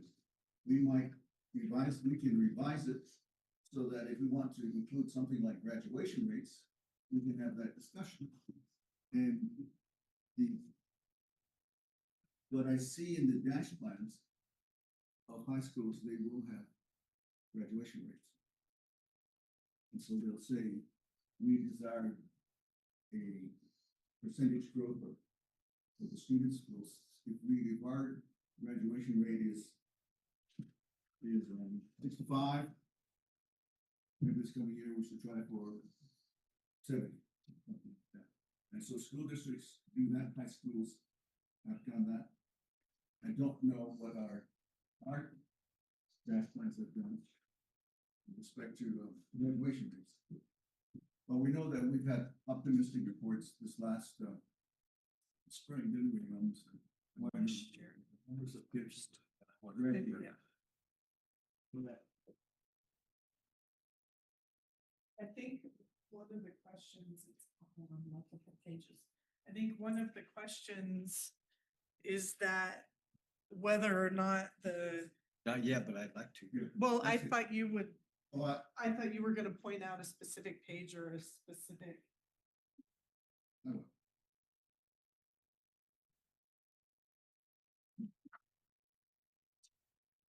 we can see.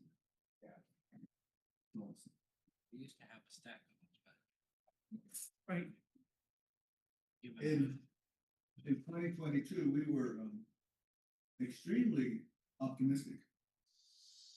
So what we see there But we only focused on third grade. And that was the process. The process of building the strategic plan led to a limited focus on certain groups of students, and that was the third grade students because all third grade students read proficiently at a grade. That's unrealistic. That is an aspiration more than a numeric. Then it says in 23, 24, 25, the district will have 24%, 34%, 44% of students proficient in math or higher. Then it says 36%, 46%, and 56% of students will be proficient in higher in ELA. And that is 37, 47, and 57% of students proficient in science. And then for graduation rate, we said that in the years 23, 24, 25, the district will have a 74 to 78% graduation rate, respectful. Now, if I recall right, the last data that the state showed for our schools, I think LA High School had exceeded that. I don't believe Grants High exceeded that. That's the 4-year cohort. And then we have some other goals. Middle and high school students are on path to reach their career goals. All resources used for students are aligned culturally, linguistic, and be served at every grade level. But what I'm pointing out is that in 2021, the process of developing the strategic plan took a year. And in that year, the evolution of these percentages came forward to the board along with the complete plan. And that was the plan at that time. So what I'm saying to us is that we have, along with other school districts, have developed specific measurable outcomes for the different subjects. And that is no different from what the state asks school districts and their dash plans to do. So what we're going to see in the next 30 months, all the schools are going to create their dash.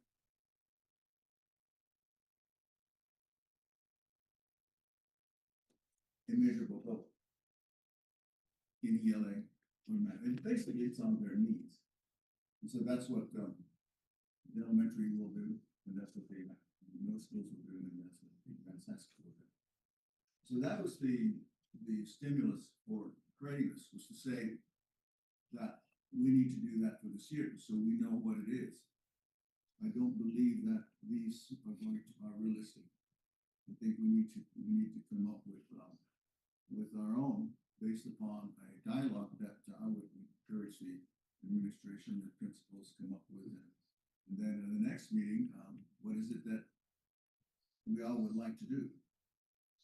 Would we like to state a percentage growth for these different subjects on graduation rates? Do we wish to do that?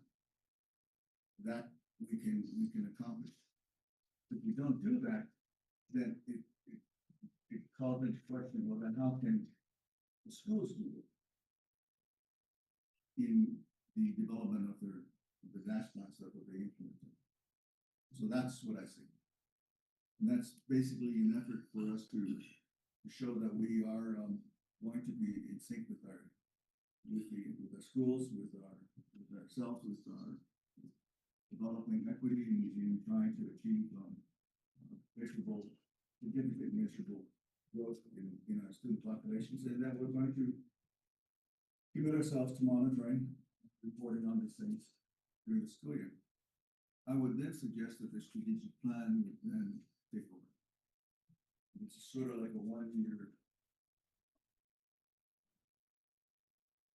effort on our part to establish some goals. And then once we get through the strategic plan, is that we can then have that be the driver for ourselves in the future. And I'm not certain whether we've set forth a timeline when we're gonna have to approve a new, multi-year strategic plan, but that would then be the one that would drive what it is. This is probably an effort to try to have us have some focus on being, govern ourselves with, some specific student outlets. That's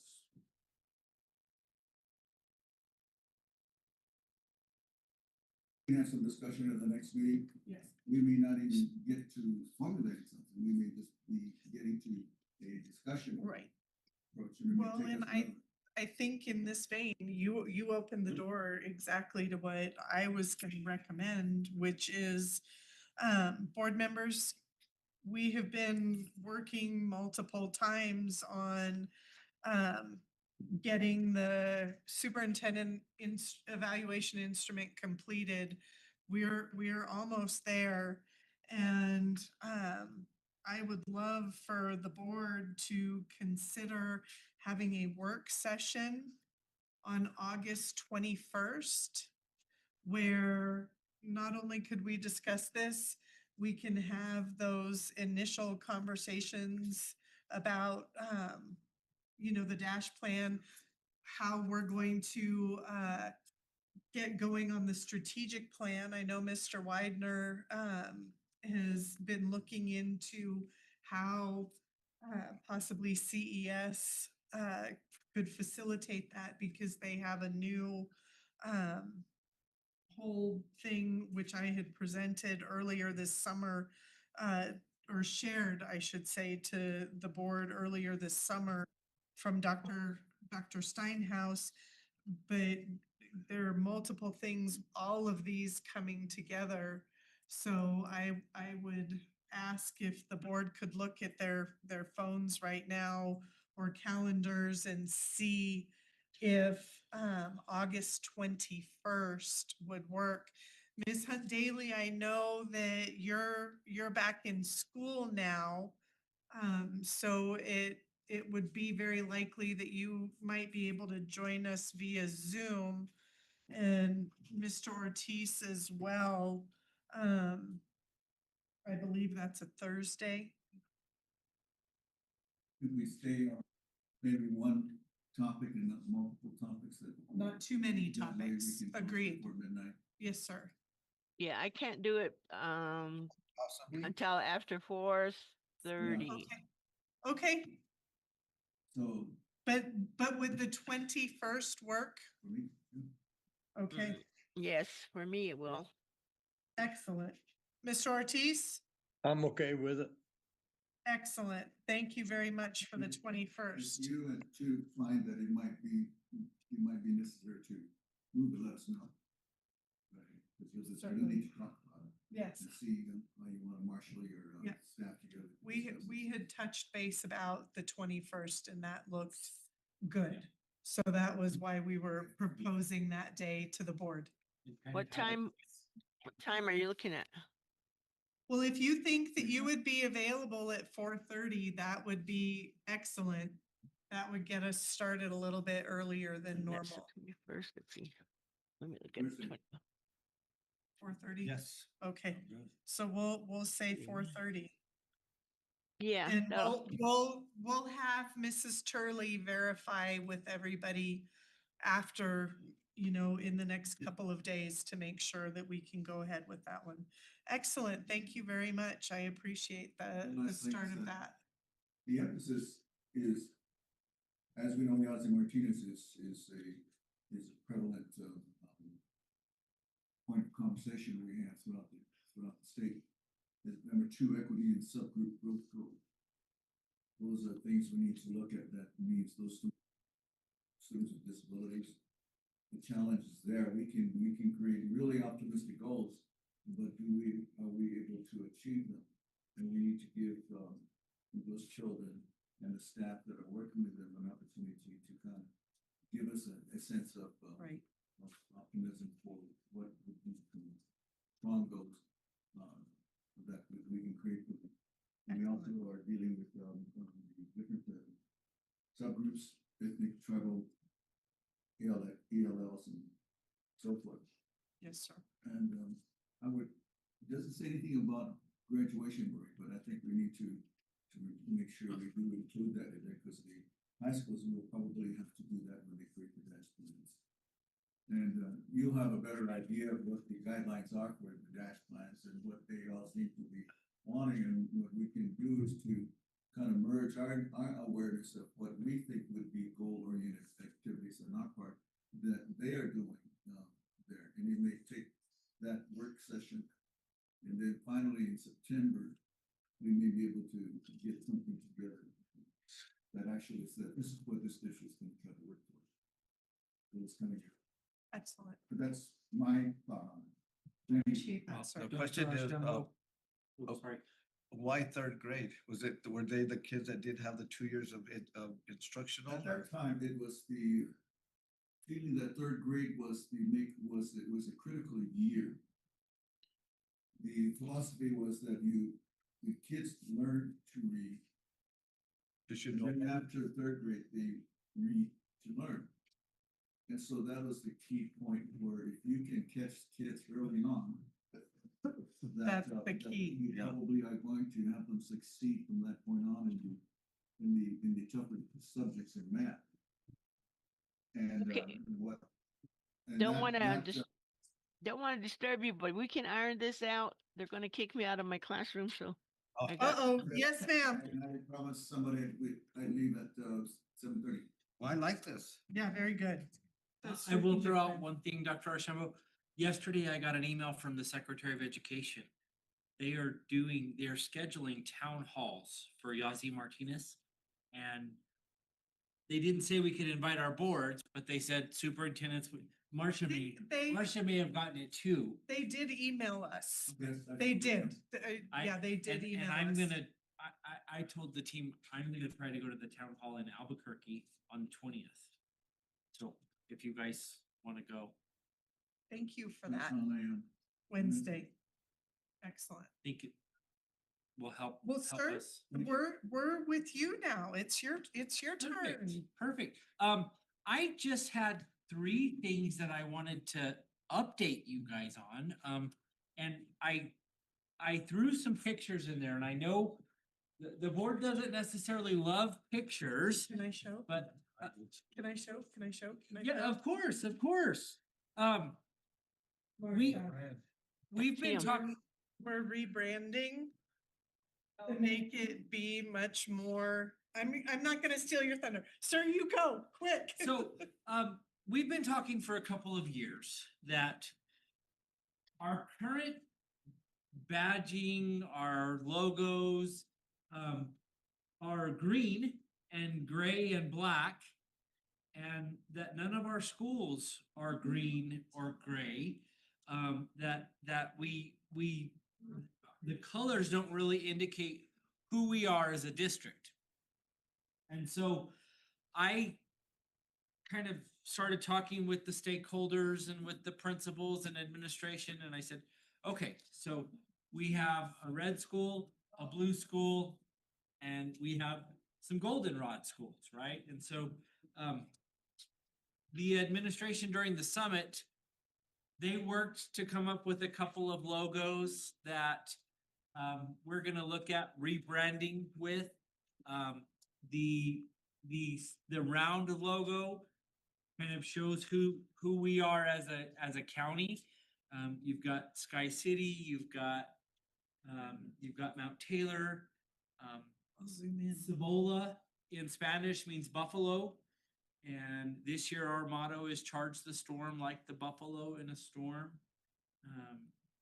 And so we're trying to make it representative of all of our schools and all of our communities and who we are. So so that came out of the summit, the leadership summit. It looks like 66 goes through all this. Correct. And then yesterday, we had our welcome back at Grants High School, where I introduced the theme this year. We are charging the storm. We are going to face our problems and difficulties and difficulties in education as a team, as a herd. and we are going to get through the storm together. And then today, thanks to you all, we had our interactive workshops with our Marzano presenters. Dr. Mike Rule met with all of our secondary teachers. It was amazing. Dr. Jen Shaver met with our elementary teachers. Every teacher received a copy of the new Art and Science of Teaching, and they worked on strategies. The presenters were very similar in their presentation. They talked to them about ways that they could group kids easily and classroom management strategies. And then they talked about scales where you're looking at the standards and you're looking to, what is the learning objective and how can we incorporate that into a scale so that students know why they're learning the standards that they are. So it was a great day. I started at Recording Milan. stopped. Oh, no. Oh, no. We're gonna have to hold on a second. Recording in progress. Oh, yay. And we're back. I started this morning at Milan. The leadership team and I split up. Dr. Martin and Mrs. Griego were at GHS and Mr. Jones and Mrs. Jones met me at Milan. And so I started the morning with Dr. Shaver, and then after lunch, I got to spend the afternoon with Dr. Rule. And there was a lot of enthusiasm. And so we're very thankful to you as a board for going on this educational journey with us. I think it's going to give our teachers some really wonderful positive tools. Tomorrow will be our Teachers' Day to work in their classrooms at their school sites, and they will have kids on August 7th. So excited. We're ready. We're ready and we're excited for the school year. Excellent. Could I? Of course.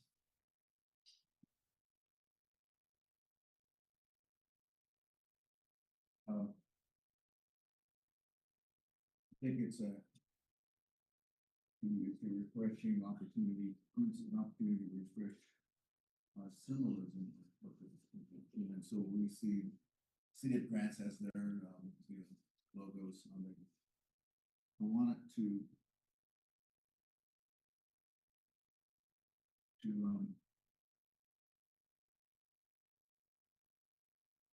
the sun, Zia sun symbol is Zia.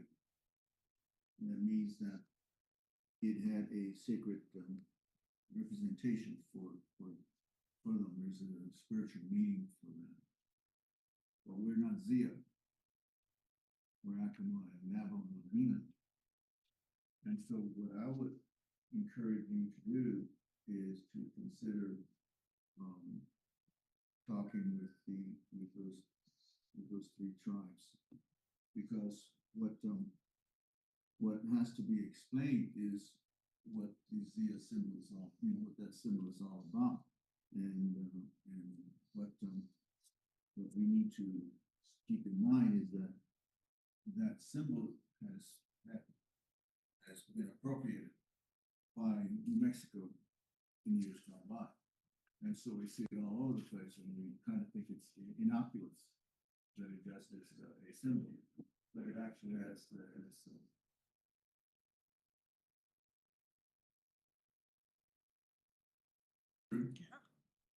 I could see a couple other symbols that would be reflective of our three tribes. We've got Laguna, Acoma, and Navajo. We also have our Hispanic land grant communities that have been have a long-standing history of being a part of this area. So I would, before we start to consider doing that, I wouldn't want to have us run into some cultural sensitivity with our fellow and Laguna families and tribes. Okay. I think the state have to get permission from them every year from that tribe. So it would be a simple one. I like it looks, it has, very present. I just don't want us to run into some of those sensitivities right off the bat. Because then Laguna Actima have to explain that to them why they're using, in. Makes sense. Correct. Anyway. Makes sense. Thank Thank you. you. Thank you, No, Dr. no, it's a big issue. I know we're a commissioner, we'd have to get permission to use it. Use this, yeah. Yeah. I did not On, know on that. documents. I Excellent. mean, the flag is made, but like if you want to put it on documents, you gotta get Right. permission. Okay. Mr. White, announcements, This unless is you not are ending. still I'm going. gonna fly through the next part, so that way you don't get kicked out of your classroom. We have 4 important announcements. Thursday is the first day of school. The directors and I will be going around to all of the campuses and we'll be dropping in and supporting in any way we can. So that'll be on Thursday, the 7th. Our pre-K our pre-K students will have their first day on August 11th, which is Monday. On August 19th, we will have another regular board meeting. I mentioned August 20th, there's town halls. August 21st, we're shooting to have a special board meeting. And August 22nd is a professional development day where our Marzano coaches will be in our classrooms. Very good. Future agenda items, sir. Future agenda items, we have some of these that keep coming, but we get it cut down a little bit. You did ours last time. Yeah. We have data student outcomes to talk about, dash plans. We have facility master plan, strategic plan. Mr. Jones is still working on the Hawk and Pirate bleacher updates. We have Fed update, Yazi Martinez updates, tribal consultation plans, the IPP for 25-26, students to graduate early. We have one student that we're waiting for her to be back in school. And then grant application for historically defined Indian impacted schools. And so those are on our radar and it'll be go time soon. Board members, any other agenda items that you can think of at this point? I just have a question. 87, sir? I have a question. I don't know Yes, if sir. you voted for it or if it's coming up. What about our mobile trailer, our food trailer? Where is that at?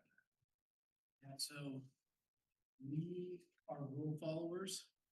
We have an invitation to bid that we have to author because we have students working in them. There's going to be A lot of steps. legitimacy behind the food trucks. We have to have fire suppression systems installed in them because they're being used frequently. It's not like Right. you're cooking at the fair and, we just want to make sure that everything's You have safe to have on the those inside. So scrubbers. we have the money ready to spend. We just need the right person to say, we would love to build you a food trailer and we would love to put a fire suppression system in it for you. Thank you for that, sir. Thank you. All right. Anything else, board members? If not, we will move to adjournment. Second. I didn't even get to ask Mr. Widener. Mr.